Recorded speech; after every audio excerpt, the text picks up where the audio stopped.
we're sick and tired of saying, yeah, we're really heavy live in comparison to our record. This year, our record is just as heavy as we are live.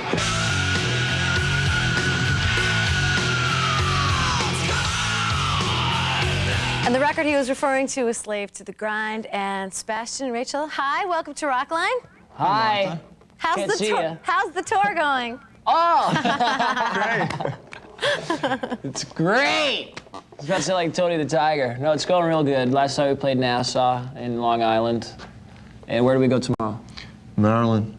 Maryland, Baltimore. In the Cap Center, two nights. They're going all over the country with Guns N' Roses, and we've got them for the next 30 minutes. So not only do I have a lot of questions to ask you, but people all across the country. And we're going to get right into it with Bridget, who is calling from Detroit, Michigan. Bridget, welcome to Rockline, and say hello to Sebastian and Rachel. Hey, how you doing? Hey, Bridget. What's happening? Whereabouts do you live in Detroit? Pardon? Whereabouts do you live in Detroit? I can't hear you, I'm sorry. He was asking, where in Detroit do you live, Bridget? I live right by Tiger Stadium. Okay, I used to live in Royal Oak. You know where that is, Royal Oak? Oh, yeah, I hang out in Royal Oak. I go to school there. Yeah, I didn't Bridget, go to school there. What's your question, Bridget? I was just wondering, I really like Slave to the Grind and the sound on it. And did you go into writing Slave to the Grind wanting it to have that heavier sound, or did it just come out that way? I think from all the stuff that we listened to, it definitely came out that way. We're not really a band that plans on too much, you know, but the stuff that we listened to, like Cro-Mags and Motorhead, I think came out a little more on this record, well, a lot more on this record than it did on the first. So, Bridget, I'm sorry, go ahead, Sebastian. We wanted a heavier guitar sound, if that's what you're saying. You know, we were pretty happy with the vocals and the bass and the drums on the first record, but we wanted much more of an attack on the guitars, and Michael Wagner's really good. And you recorded the album in Fort Lauderdale. Why did you go all the way down there? Because it was warm. Well, the last time you recorded in Wisconsin, and I know that's not the case out there. You go Well, we went to Wisconsin this summer, but we started recording this one in February. So New York City isn't exactly the warmest place to be in January, February. So we said, let's go to Florida. We can do these things. It's like Wisconsin, Fort Lauderdale. Wisconsin, Fort Lauderdale. Yeah. You know, what are you going to do? Okay, well, Bridget, thank you very much for calling, and we're going to move to Virginia now, Woodbridge to be specific, with Renee, who's waiting to say hello. Go ahead, Renee. What's your question? Hi, Sebastian. Hi, Rachel and Martha. Martha, I wanted to say I really love Rockline. I'm glad it's back. Thanks a lot. And Sebastian, I was wondering, how was the writing in this album since you did a lot more of it this time? How was it? Yeah. It was fun. I mean, you know, I could have did some on the first record, but I really didn't have any songs to write. So these guys had it all covered. But since we had, you know, no tunes coming out of the first record for this one, we all kind of, you know, put our best ideas in, and out comes a record. The thing from the recording studio. And it's, you know, the next record, we're already starting working on the next one now, so. You're kidding me. Well, we've been on the road 2 weeks. So it's time to start looking ahead. Thank you, Renee. That's a good call. And Jennifer's waiting from Boston, Mass. Jennifer, welcome to the show. Say hi. Hi. Hi. How are you? Massachusetts. How's Massachusetts doing? What? What? How's Massachusetts? Okay. Cool. We've had some wild times there. What? We've had some weird and wild times in Massachusetts. Yeah, I know. I was just wondering how you guys feel about your pictures being in, like, teeny bopper magazines. And does that really upset you because they only care about what you look like and not about the music? Because I personally cannot stand that. Well, like Hot Metal Doomstud Monthly and those kind of magazines, it doesn't make us upset, you know. Obviously, when someone comes up to you and says, I really like your music, or I really like your voice, or I really like your, you know, your band, that means a lot more than, oh, look at your hair, you know. Sometimes I want to just shave it, but then I say, no, I don't. I want to have it long, you know, so. But if you're asking, does it upset us? I don't think upset. No, definitely not. But I'd rather be in, like, you know, a music magazine than Pop Metal Rock Guy, you know, or whatever. Jennifer, but, you know, Jennifer, can't really complain. Can't complain. It's better than working at the gas station. You know. Jennifer, thank you for calling. That was good. Thanks, Jennifer. Sorry, it's so hard because these guys are in the studio and they can't see me, so it's hard to not sort of jump all over each other. We're going to go to a commercial, and when we come back, we're going to talk, Sebastian, a little bit more about Massachusetts, since you brought it up. We're going to take a lot more calls. And our toll-free number is 1-800-344-ROCK, and that's 1-800-344-7625. Hardly I need to introduce our guests, but they are Sebastian Bach and Rachel Bolan of Skid Row, so don't go away. Commercial? Go to commercial. Yeah!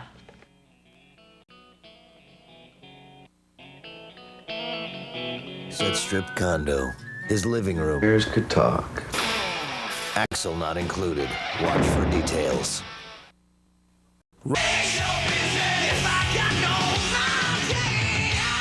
Hi, welcome back to Rockline on MTV. Our guests are Sebastian Bach and Rachel Bolan of Skid Row. If you have a question, call us up. Our toll-free number is 1-800-344-ROCK. Sebastian, what happened the other night? There was a guy who jumped up on stage, and the road crews were pushing him off, and you stopped it. Something went down, the stacks all fell over. Yeah, I almost died. What happened? Nothing really happened. Well, I just saw this guy come up, and he was singing with me, and, you know, I think that's fun and cool, and he went, like, over to get Scotty or something, and, you know, a whole bunch of guys came out to tackle him, and I kind of, you know, wanted to get them off him, and we ended up crashing into a big PA stack. But you know what's even funnier? Since we showed that on TV, the owner of the place up there wants to sue us for $50,000 for showing it on TV. Thanks, bud. Where did this take place? Saratoga, upstate New York. Ay, ay, ay. Yeah. You have had some bad road luck, you guys. Well, it's been interesting. It's not boring, I'll tell you that. No, it certainly doesn't seem so. Dina is calling from New Haven, Connecticut, on the line to say hello. Dina, what's your question? Hi, guys. How you doing? How you doing, What's Gina? happening? Pretty good. Okay, my question is, do you have any plans for a new home video? Not really. Not as of yet, no. We got to accumulate some footage first. Yeah, we're not just going to put out, like, the same 5 videos you've seen on MTV 100 times just so we can, you know, make a little bit of money, you know. We're going to, if we do one, it'll be something that you've never seen before, like our last one. Yeah. Okay, so thank you very much. We'll wait for the new home video, which probably at some point I would imagine there would be one. And Amy is calling, another Massachusetts call, this time from Brandon. Go ahead, Amy. Hi, guys. Hi, Amy. Hey. And we love your new album, but we wondered, why aren't there any thank yous on it? Because if we were to thank everybody, we'd have to add like another 8 panels, you know? And plus, if you leave one person out on a thank you, like, oh man, you're a big rock star now. How come you didn't thank me, you know? And it's like, forget the thank yous. People know, you know, if you like them or not. Yeah, we probably had twice as many this time as we did on the first record, and there was like, I don't know, 300 on the first record, so. So you just said. A bit much, but everyone knows. Yeah. We thank you, Amy. There you go, Amy. You got your own personal thanks. And Brandy's waiting on the line from Oakland, California. Brandy, you're on. Go ahead. Hey, you guys. I love you both. Thank Thanks. you. Okay, my question is, are you guys worried that your new album won't do as well as your last one? No, I mean, if it does, that's great. If it does better, it's great. If it doesn't, at least we know we could go to bed thinking that we did a great record. You know, we're all really happy with it, so that kind of stuff really doesn't worry us. So people say, do you feel a lot of pressure following up a successful record? And I always say, I would feel a lot more pressure if the first one sold nothing. You know what I mean? Yeah. At least I know somebody's gonna buy it. If they don't like the music, you can always use it for a Frisbee, you know, or a coaster. Or Coaster, yeah. You know, CDs make great coasters, by the way. You know, like, just put your coffee cup down on there. I have a couple. What was the record company's response when you gave them the record? It's very different from the first one. They said, thank you. You know? Okay. There was no response to the fact that there weren't songs like I'll Remember You. It's a little less accessible. It's a lot harder than the first one.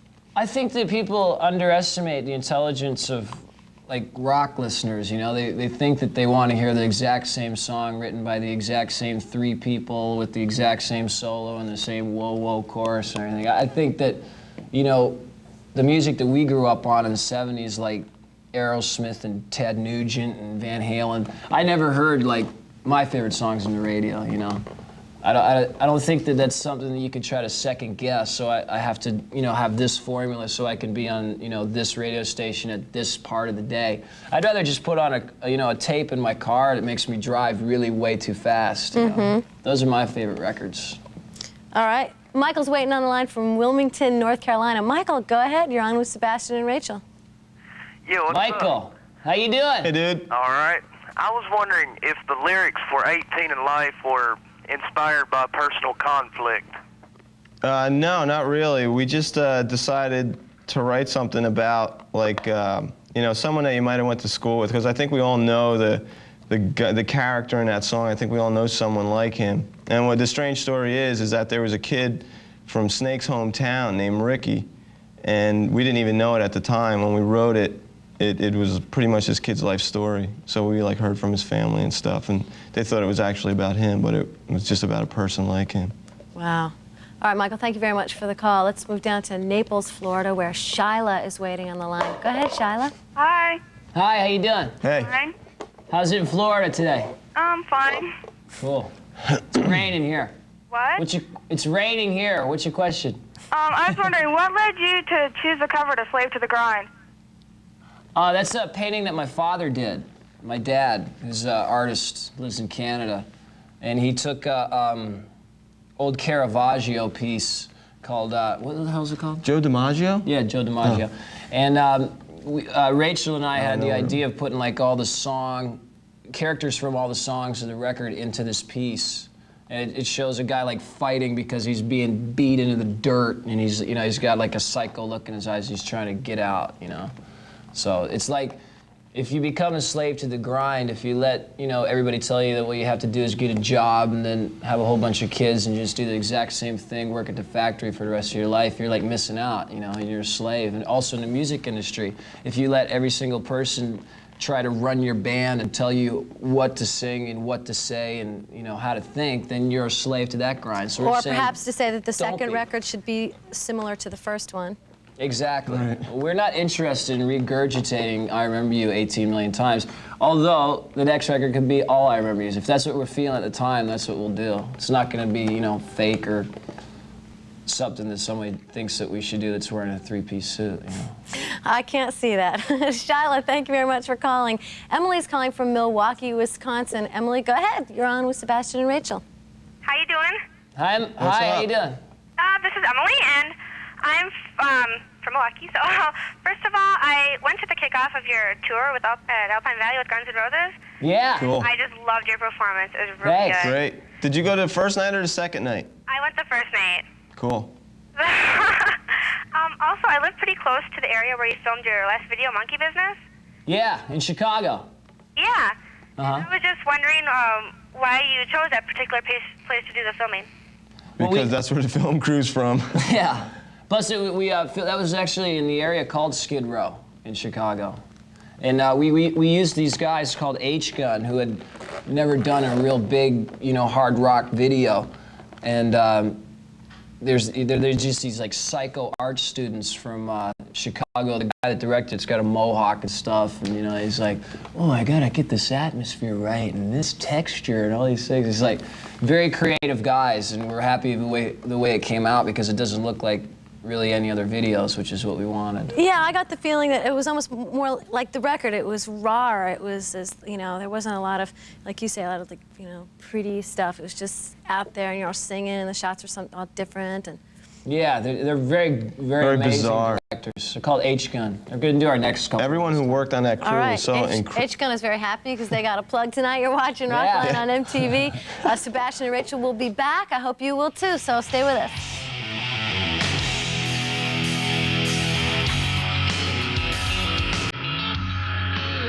Unaffected.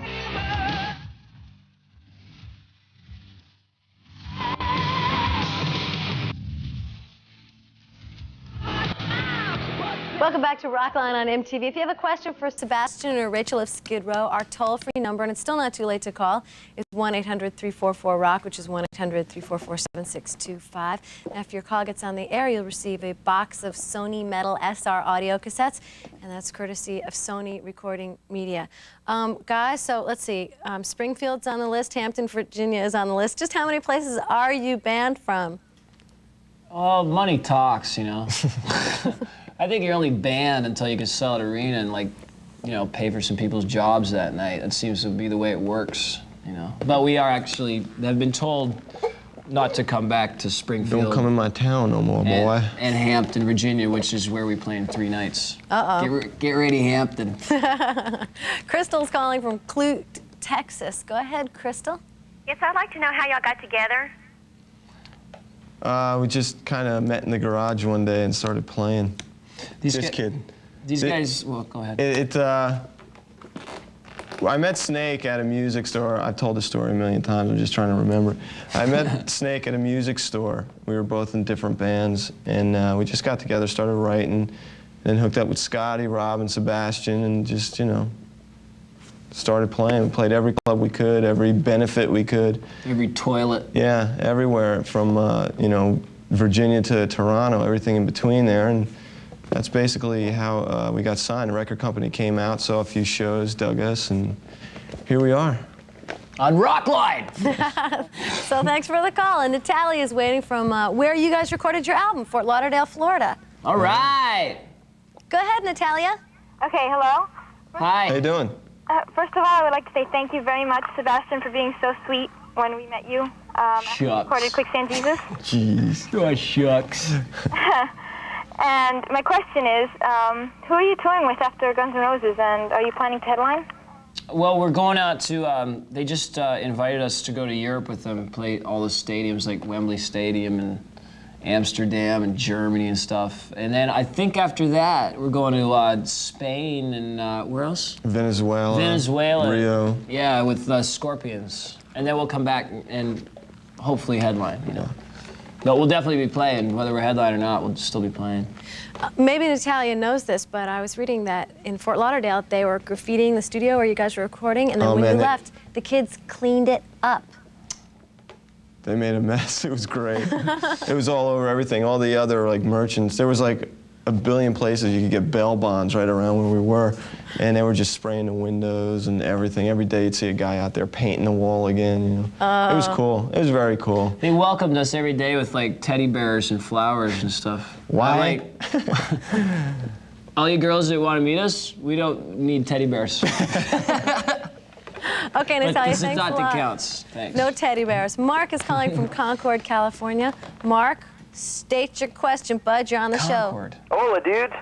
Hey, Dude, my man. grandma lives in Walnut Creek, man. What's that? My grandma lives in Walnut Creek. Hey, small world, man. Yeah, how you doing? Hey, pretty good today. Man, my question for you guys is, who or what is your single most greatest musical influence? Probably Kiss. You Yeah. know, Judas Priest. Collectively, anyway. Judas Priest for me. T-Rex, Sex Pistols, Plasmatics. Hanoi Rocks. Judas Priest. Motorhead. That's a bunch of them, but you can't. It's hard just to pick one. Nazareth. You know? Aerosmith. Van So when Halen. you guys go out on the road, do you carry tapes with you to listen to? What have you been listening CDs, to? yeah. Tons. We're listening to Pantera, and, Suicidal. Cro-Mags, Slayer. Motorhead you were mentioning earlier. Is everything Yeah, we okay listen there? to Motorhead like every day. I dropped my Bat utility belt here. We listen to Motorhead just about every day. The New Armored Saint we listen to a lot. Yeah. If Ace of Spades don't get you going before showtime, man, you got like a weak heart or something. Absolutely. You know? Gets us going. Okay, we have another Brandy on the show tonight. Brandy is calling from Pittsburgh, PA. Go ahead, Brandy. What's your question? Hi, guys. Hi. I'd like to know what's your viewpoint on album stickering? Well, considering that NWA's got the #1 record in the country right now, and they got a lot of songs that I can't even say on the TV here, who cares? You know, what's Tipper Gore gonna do? Kick me out of my band or like kick us off the tour? I don't see like people like put these unapproachable people on like this pedestal and nobody knows who the hell they are. You know, just these old ladies. You know. There is actually a movement now that it will be illegal for record stores to sell stickered albums to minors. Really? Yeah. Tipper should take up bridge or something. I'm Or sorry? sex or something. Take up bridge. Or Get the women drugs. together, play bridge, play checkers. Or booze or something. I think we have time for one last call, and lucky caller is Rachel, who's calling from Davis, California. Rachel, you're our last caller, so what's your question? Okay, I was wondering what advice you guys would give to like an all-girls band just starting out. Do it. It's weird because sometimes it's a lot tougher. But, I mean, if you like what you're doing and you want to do it as bad as anyone else does, I don't see any problem with it. I mean, if it's a good band, and that's cool. I mean, I've seen a lot of girl and guy bands that bid it, but I mean, if you like what you're doing and you want to do it bad enough. And it doesn't matter if believe it's in all it. girls or all guys, exactly, No, if you man. believe in it. Sebastian Absolutely. and Rachel, thank you so much. Thank you. No problem. Why are you laughing? Ah, no. We just had such a great time. Just feel like That's- Arthur. Thank you, Martha. That's it. We have to go. That's Rockline on MTV, and you're welcome. And I hope I do see you when you come to LA. Next week, Donnie Wahlberg is going to be here from New Kids, so check it out. Another Massachusetts person. So stay with us for that. And thanks again to you guys. See ya.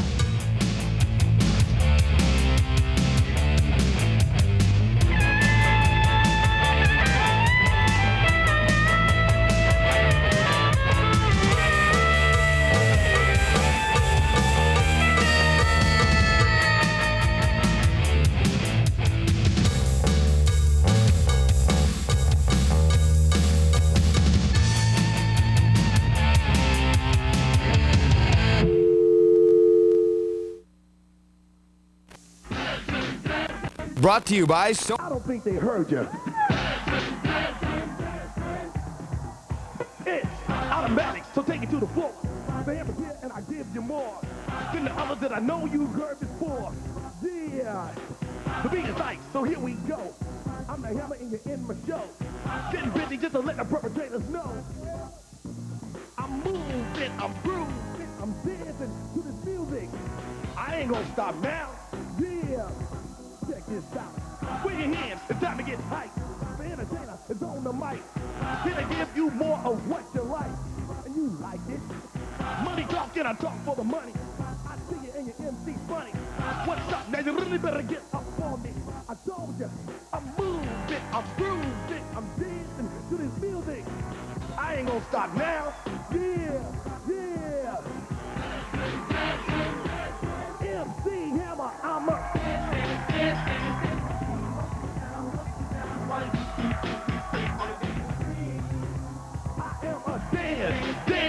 Dance machine.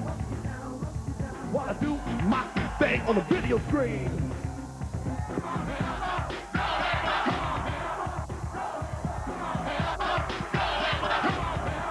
Yeah! It's time for you to dance. Don't sweat it, just do your own brand. To the girl, to the boy, to the woman and man. Yeah! Just left, and now just right. Spin around, back for sight.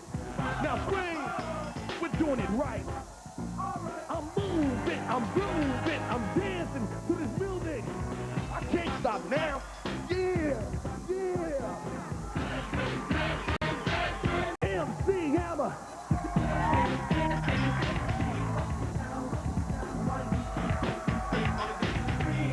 Hey, I am a dance. Watch me get down while I do my thing on the video screen.